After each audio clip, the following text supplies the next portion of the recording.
Tell me your origin story. Oof, it might be a while. A lot of parts of the story. But for me personally, coming into the shop, we've already been open, give or take, 35 years, maybe my math correctly. But generally, for my story, I've been in here in the shop with my grandmother through my whole life as a young boy in grade school, coming up through high school and college. And then as of probably 2016, maybe 2014, my grandma decided after 30 years of running it, 30 plus years of running it, that she wanted to retire or kind of just pass it down to something different. And so at that point, that was where I come in and I had to decide what I want to do in life. So she got me at a good time. I was just finishing up JC, going to transfer to Dominguez Hills. When she asked me, so I was at that point, it was, as a young college student, not really know what you're doing in life, trying to figure out your major, what to do in the future. It was trying to own a business as a young man and try to go to school and figure out what you're going to do in life, or do what I was doing, go to school, get your degree, and work for some big corporation. But she sold me on the idea of having your own business. You can't get fired from your own business, other than closing down yourself and closing up. But otherwise, you can't get fired when you're your own boss. So that was the nice part about it. So after college, I decided to come here, work part-time, into full-time. And at that point, as I was working part-time, full-time, kind of in and out, all our customers would come in and tell how appreciative they were for being in this community for all these years. They used to go with the ice cream parlor, and now that they're older, they're bringing the kids in. So honestly, it was a lot of my free time. I was available to do it, and also the Carson residents, they sold me on happiness. Honestly, they bring more smiles here and making them happy and have a place that they can come to that wasn't really bad or good. It was just kind of a good meeting spot for everybody to enjoy themselves and just a place to create happiness for more people. And that's kind of where I started from. So we're coming upon the 20th anniversary, and where essentially Ken's Ice Cream almost had to close down because of Baskin-Robbins. Do you remember that, man? Yeah, so same thing. From origin story, me being in as a kid, a lot of times after school care, my parents work late. My grandma picked me up from school at 2 p.m. I'd be here till at least 6, 7 o'clock, hanging out. So quite a bit. We're at our second location now. It used to be another location down the street, a block away at the university. So yeah, that was 2008 when we had that whole debacle with Baskin-Robbins. And I know it's kind of funny because if you ask my grandmother, she'll tell you that we're not really mad at Baskin-Robbins. It wasn't really their fault. All the blame came from the ownership of the landlord we're leasing from. And so they wanted franchisees in that plaza. They wanted to bring big business franchisees that would bring more money to the business center. And so they thought. But they didn't realize that after us being here for 20 plus years, with my grandma supporting all the high school kids and the junior high kids and all the kids she had working here and all the parents supporting us, but they made a mistake. They tried to board our lease a little early. Upon them trying to board our lease, we went into a big legal battle with them. At the same time, by coincidence, it was initially the Home Depot Center. The stadium was being built, and they didn't have any good outlook for the stadium being built for the residents. So they're like, for the stadium being built, they were in good light. So they figured if they help this young lady in her business for 20 plus years, that it would give them a favor for them in the community, and also it kept us in business a few more years in that shopping center. So from our whole protest of being out there trying to boycott Baskin-Robbins, which sorry for doing that, but at the same time it had to be done because we're trying to stay in business in here for our Carson residents. But 08 was a good time for us. We had about 03, because we were there 5 more years. You're right. So 03, since 03 to 08 was kind of our whole legal battle. We're petitioning out there, we had picket signs, we're out there boycotting. We're there day in, day out to make sure that people heard us, that we're on the news, that you can't get rid of a small mom and pop business that should support its community. And you were still a kid. I don't think you couldn't have been no more than 10 years old at the time. Yeah, see, 03, 3rd grade, what was I, like 8 or 10 maybe? I was out there too. I had an older brother 8 years older than us, but it was a family involvement. Me, my brother, my parents, my grandmother, family, friends, we were out there all picketing. We were shouting at the top of our lungs to protest and, try to beat the system of trying to get us out for us being here 20 plus years.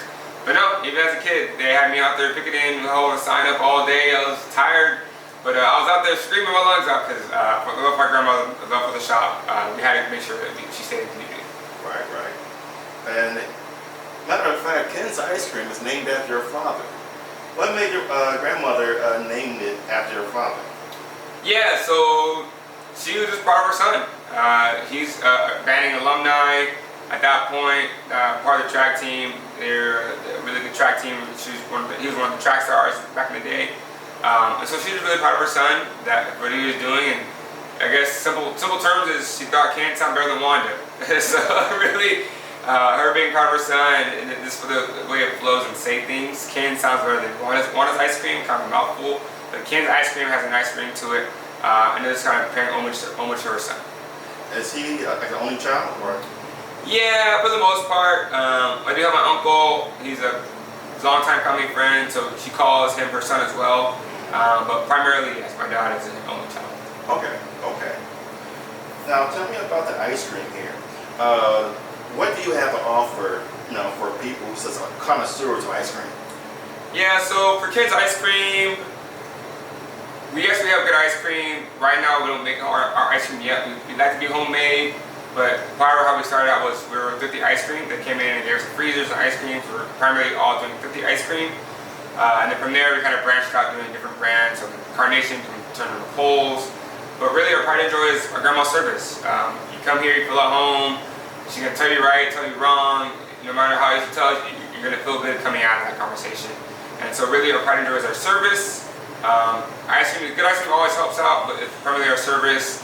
You're not really going to find ice cream like this quality or upkept quality anywhere else.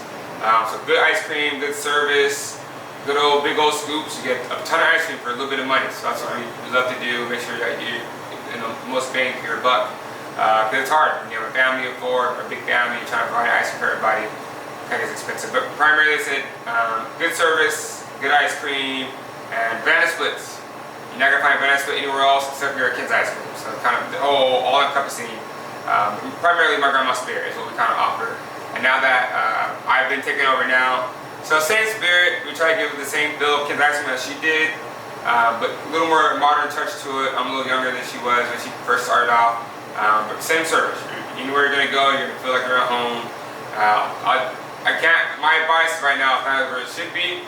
I don't have as much wisdom as she did when she first started. But as I've been here longer and longer, I do try to offer some wisdom, but primarily just make sure you come here and you feel like you're at home and you feel like your family.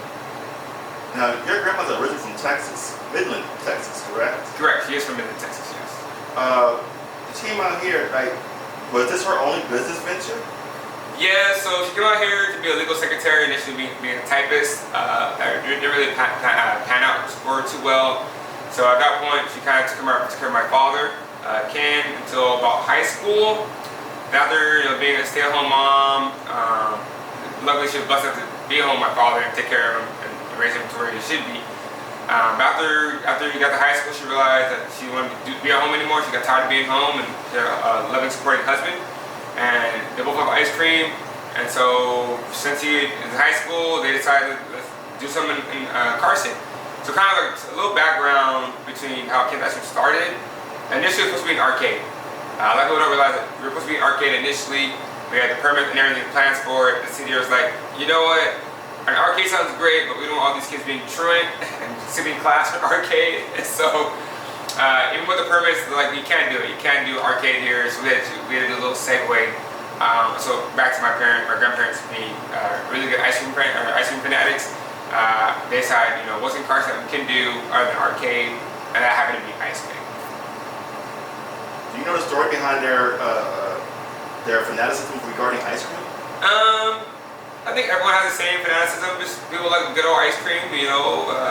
Coming up back in their day, not too many flavors. Like today, we still had to carry black walnut and butter pecan. And she told me that's probably one or 2 flavors that came out after vanilla, chocolate, strawberry. Some of it being like customized. Black walnut was your next new popular flavor that people can do. But no, just general, sweet lovers, and they just wanted to bring something that Carson didn't have, and it just happened to be ice cream. And so Yeah, people like sweets and ice cream, but it really was her personality that kind of brought them to the ice cream. A lot of the kids that she did hire initially were high school kids. Carson wasn't really a city back in the day, and so for them kids to do something important or kind of exciting was, oh, we got an ice cream party. If you're ice cream, you work here.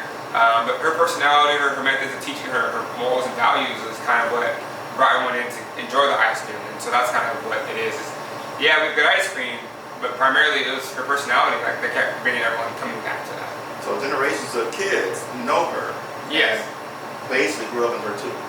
Yeah, so even in this, this is kind of going back to my story, is, till this day, she had kids in middle school, high school, kids they would hold their lunch money, they would deliberately not spend their lunch money just so they could get out of school and buy ice cream instead.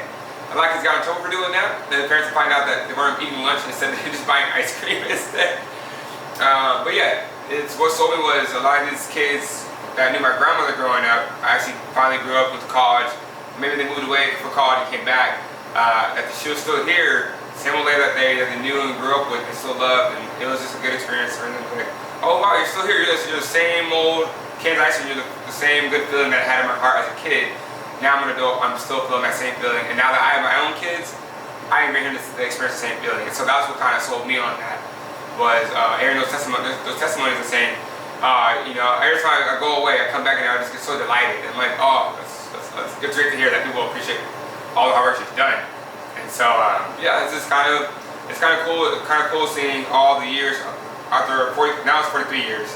After the 43 years, I still get kids who are parents now. Now they're grandparents at this point. They brought their kids in. They knew my grandma and their kids are bringing their kids in, and it's kind of cool seeing the generational part of it. That there's new faces, but same old values, and people love that we're still keeping it going in her name.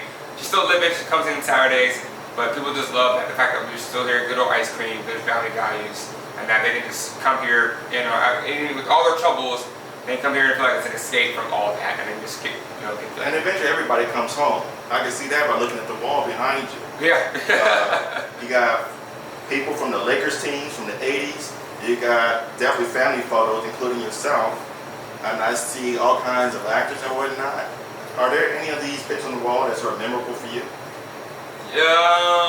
Yes. A lot of these photos are from the last location, or I guess not so much now, we moved some around. Some of these photos I really wasn't here for. I've heard the story behind them.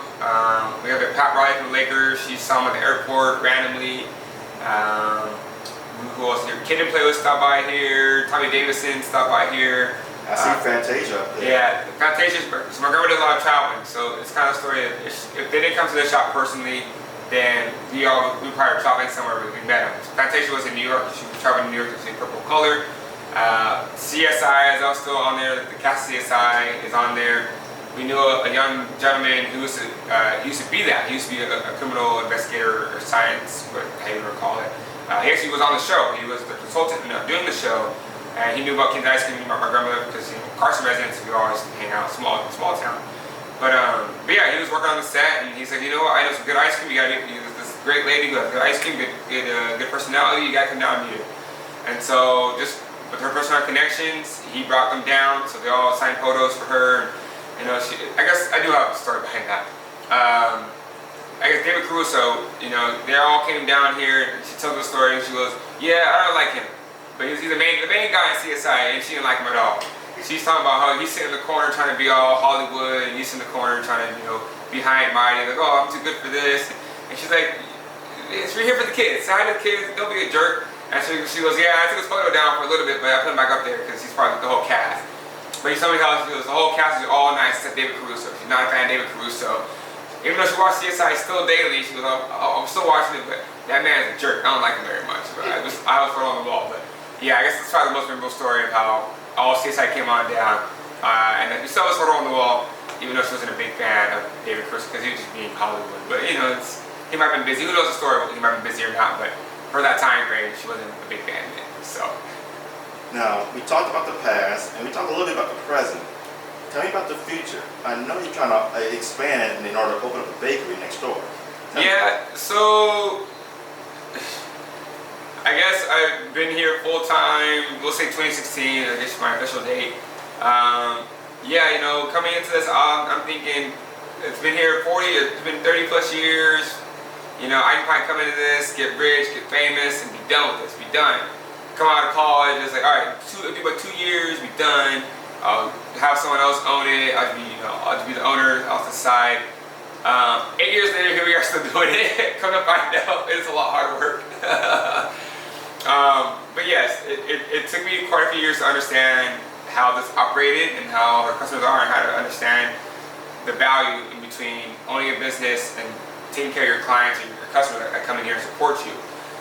So yeah, it was a big learning curve for me, not being from a business background. Because I majored in advertising and public relations. I tried to be a physical therapist previously before I switched my major. So yeah, it was first learning how to do the business and understanding what it's going to take. And then now, after 5 years of doing that, COVID hit. So it's setting back another learning curve to trying to readjust to find out how to do things in COVID times. But now that we're probably out of that, I had that idea of making my own ice cream because people kept asking about it. Yeah, we have good ice cream now, but it'd be kind of cool to make your own ice cream, a little more part of the story. But that dream got crushed. I couldn't do that, still can't do it. But luckily I have a good team, a good partner, and so we decided to segue from making our own ice cream and trying how we can help the community out again. And now we're going to move on to, after we renovated the shop, because people kept saying it was like an office, now it's a little more renovated, a little more homey, a little more touch to it, color. We decided to do a bakery. We didn't know what to do next, but we knew we had to expand the business somehow and do something more because we got kind of stagnant, kind of bored of it. It's still our passion, we still love doing it, we still love people coming in, but wintertime is kind of slow. So we figured, what's the next thing we can do? So considering like our grandma, my grandfather, they're driving around Carson, finding out what's the thing they can do for the residents that would be beneficial to them both. They decided on ice cream, and so now that we're kind of past the learning curve and in the future, we decided to open a bakery. We try to be on the Dominguez Hill campus for the students there. We try to be in the Step Up Center, or Home Depot Center initially, then Step Up Center, now they need help sports complex. But the sports arena, we're trying to be in the sports arena, try to be in the school. Those didn't pan out. And so here we are now, and our newest endeavor and venture we're going to try to get to that we're even really close to breaking ground on is a bakery. So hopefully we have a lot of local bakers who bake from their home. So the idea is, why bake from your home? You have an actual storefront to bake from, and that would make it easier for people to come get you. And cleaning up helps with the cleaning up process. But the idea is, we're going to try to do a black and brown bakery, sweetbreads, cobblers, pies, cakes, all from Carson owned, local owned. We're a small business, and that's what we do. We support small. Y'all been supporting us all these years. All we're trying to do is get back to y'all to make sure that we can all come up together, and residents and us together. Because if we don't look out for each other, who else can do it for us? That's right. My following class is not quite in any real order. I'm trying to clear it, what some of the family secrets are.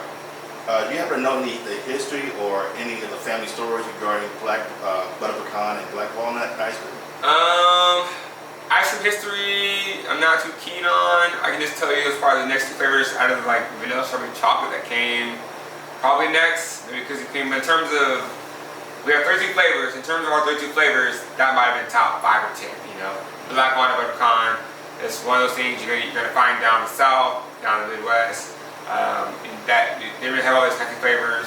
If you want something special other than vanilla strawberry chocolate, it was black walnut or butter pecan. Until this day, my top sellers. Other than plain old vanilla, I ran out of butter pecan and black walnut weekly, if not almost daily. And I promise you, there would be a riot if I didn't have black walnut or butter pecan. People would be calling my grandmother right now, picketing us, picketing me if I don't have black walnut or butter pecan. So for that reason, those are the first flavors that they grew up with as they were kids. So it's flavors we're maintaining no matter what. We're always having black walnut and pecan. It's really good to start. It's really good to the heart nostalgia, so that's what we do. But that's kind of the secret behind the knowledge behind it. But primarily, no, our trade secret is ice cream school. People don't realize that it's an art form to serve and scoop ice cream. They think it's easy. You just scoop it and put it in a cup, but there's a small science to it. And now you don't go to, there's no official school until you come here. We teach you how to do that. And that's our Ken's Ice Cream scooping school because we're sticklers. If you don't do it right, you do it again. Because it gotta look pretty by the time they go out. So. Are you willing to show us how we get through with this? Huh? Are you willing to show us that technique? I can show you. It takes time. It takes a lot of wrist strength. People don't understand. You gotta build wrist strength and elbow strength. By the time you do it the first few days you're here, first week, you're like, oh, my wrist hurts. I don't know why. Because you realize ice cream's hard, like a rock. And if once you learn how to scoop it, you're gonna get injured. And so there's a science to it. So that's our trade secret is learning how to scoop the right way. My name is Terrell Jerricks. I'm the editor of Random Links News.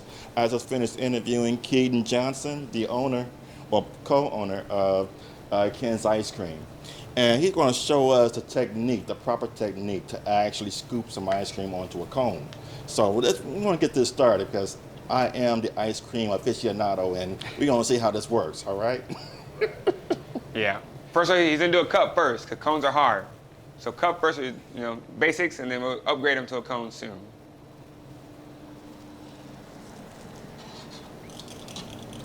All right, just like scooping now, or? Okay. All right.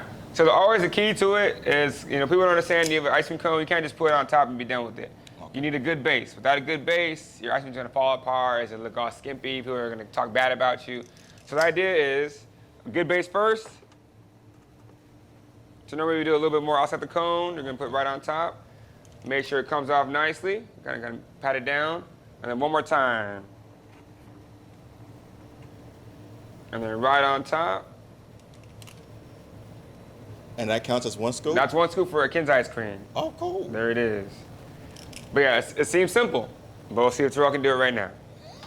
Go ahead and grab a cone or cup for yourself. Cup for me? Yeah, go by one second. Yeah. No, you're missing right there. Sorry, I'm sitting down. Oh, okay. Yeah. Go ahead and get a scooper. All right. And normally what we do is we try to have the who are scooping choose their favorite ice cream. So what's your favorite ice cream, Terrell? Strawberry. Strawberry. Cool. Perfect. Right here for us. Go on in and give it a shot. Just scoop it first. See how you feel about it. All right. And see if it's easy as I made it seem. Yeah, dig in there. Try to get all in there. Get it all up in there. There you go. Put it in the cup. Put it down. Make sure it comes out. Eat okay. All right. Okay. Now one more. That's only a half scoop. We need a full scoop. Yes. All right. There it is. Right on top. Nope. Mash it down. It don't have enough fillings. You gotta mash it down in the cup. Make sure you get a lid on it. Okay. What? There it is. I still got some of this ice cream and start the silver, actually. That's where the technique comes in, huh? Mm-hmm. And so if you look at it, it don't look very pretty at all. He's struggling. Now we're sitting here. There we go. Now we're looking at him, talking bad about him. Okay, taking forever for our ice cream. That's good enough. That's perfect. That's one scoop. There you go. Put in the water. Right. That's good. All right. Awesome, awesome. All right. Now we got to get one more from my girl here.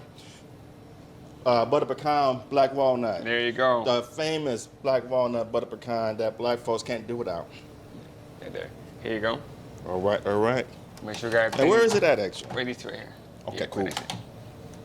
I was gonna have a clean scooper. Give it a shot. Now for a double scoop, we're gonna fill the cup all the way up. But the problem is, you can't put too much ice cream in it. If you can't get a lid on top, it's too much. She ain't going on lid anyway. In that case, pack it on. We love it. Pack it on. Yes. Butter pecan first. That's how you do it. Look at that. The more you do it, the better it gets. Oh, too much ice cream. Hey, where's the black one gonna go? On top. All right. If you can get it, I trust you.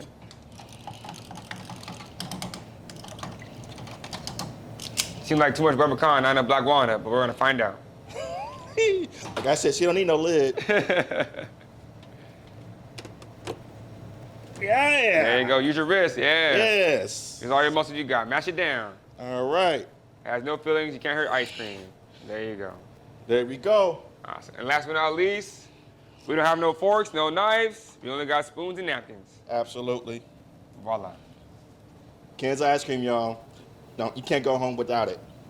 Truly satisfied. Awesome.